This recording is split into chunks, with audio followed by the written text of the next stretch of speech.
Summer start ஆனது ஒரு நல்ல சன்ஸ்கிரீனை வாங்கி நம்மளும் யூஸ் பண்ண ஆரம்பிச்சிடணும் அப்படின்னு யோசிச்சுட்டு இருந்திருப்பீங்க.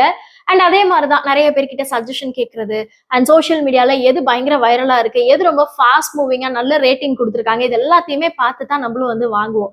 அப்படிதான் நானும் இப்ப செம்ம வைரலா இருக்கேன். இந்த ஃபாக்ஸ்டெலுடைய சன்ஸ்கிரீன் வந்து வாங்கி யூஸ் பண்ணேன். பட் இது யூஸ் பண்ணதுக்கு அப்புறம் தான் இன்னொரு விஷயம் புரிஞ்சுது. நான் ஆல்ரெடி யூஸ் பண்ணிட்டு இருந்த சன்ஸ்கிரீனே நல்லா தான் இருந்தது என்னோட ஸ்கின்னுக்கு. கிட்டத்தட்ட ஒரு 2.5 வருஷம் 3 வருஷமா அதுதான் வந்து யூஸ் பண்ணிட்டு இருந்தேன். பட் கம்பேரிட்டிவ்லி இது அந்த அளவுக்கு ஜென்டலா என்னோட ஸ்கின்ல வந்து ஒர்க் பண்ணல. என்னமோ ஒண்ணு இதுல மிஸ் ஆகுது அப்படின்ற ஒரு ஃபீலே தான் இருந்தது. அப்பதான் இன்னொரு விஷயமும் தோணுச்சு. எல்லாரும் ஒரு ப்ராடக்ட் நல்லா இருக்கு, நல்லா ஒர்க் ஆகுது அப்படின்னு சொல்றதுக்காக அதே ப்ராடக்ட் நம்ம ஸ்கின்லயும் அதே மாதிரி ஒர்க் ஆகணும் அப்படின்ற ரீசனே கிடையாது. ஸோ அதனால நீங்களும் ஒரு நல்ல சன்ஸ்கிரீன் தேடிட்டு இருக்கீங்க அப்படின்னா கொஞ்சம் டெஸ்ட் பண்ணி பார்த்து அதுக்கப்புறமா யூஸ் பண்ணுங்க.